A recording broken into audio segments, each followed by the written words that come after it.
English চ্যাম্পিয়নশিপে Charlton অ্যাথলেটিক্সের বিপক্ষে ম্যাচের ২৯ মিনিট হঠাৎই মাঠে লুটিয়ে পড়লেন লেস্টার সিটির বাংলাদেশি মিডফিল্ডার হামজা চৌধুরী। ডান হাঁটু চেপে ধরে ব্যথায় কাতরাতে থাকা হামজাকে ঘিরে ধরেন সতীর্থ ও মেডিকেল স্টাফরা। গ্যালারিতে নেমে আসে অস্বস্তিকর নীরবতা। বাংলাদেশি ফুটবল ভক্তদের বুকেও তখন কেবল একটাই প্রশ্ন, কতটা গুরুতর তার চোট।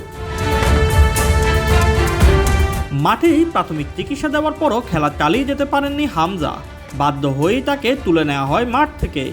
সেই মুহূর্ত থেকেই শঙ্কা ছড়িয়ে পড়ে ভক্তদের মনে, বাংলাদেশ কি সামনের গুরুত্বপূর্ণ ম্যাচগুলোতে তাদের অন্যতম ভরসার তারকাকে হারাতে যাচ্ছে।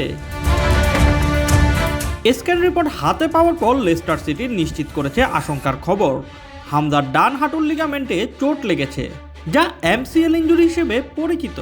পুরোপুরি সেরে উঠতে সময় লাগতে পারে ৬ থেকে ৮ সপ্তাহ। যদিও স্বস্তির জায়গা একটাই, এই চোটে অস্ত্রোপচারের প্রয়োজন নেই। তবুও প্রশ্ন থেকে যাচ্ছে, সময়ের সঙ্গে লড়াইয়ে জিততে পারবেন তো হামজা। বাংলাদেশের পরবর্তী match ৩১ March AFC Asian cup বাছাই পড়বে সিঙ্গাপুরের বিপক্ষে। এর আগে ভিয়েতনামের বিপক্ষে একটি প্রস্তুতি ম্যাচ খেলার কথাও চলছে। জাতীয় দলের কোচ হাভিয়ার কাবরেরার পরিকল্পনায় হামজা গুরুত্বপূর্ণ অংশ। বাংলাদেশের নবজাগ্রত ফুটবলের মধ্যমণি যে হামজা চৌধুরী। পুনর্বাসন প্রক্রিয়া ঠিকঠাক এগুলোয় মাঠে তৃতীয় কিংবা শেষ সপ্তাহে মাঠে ফিরতে পারেন হামজা। সেই ক্ষেত্রে বাংলাদেশের জার্সিতে তাকে দেখা যাওয়ার সম্ভাবনাও উড়িয়ে দেওয়া যাচ্ছে না। সবকিছু নির্ভর করছে সময়, চিকিৎসা আর পুনর্বাসনের উপর।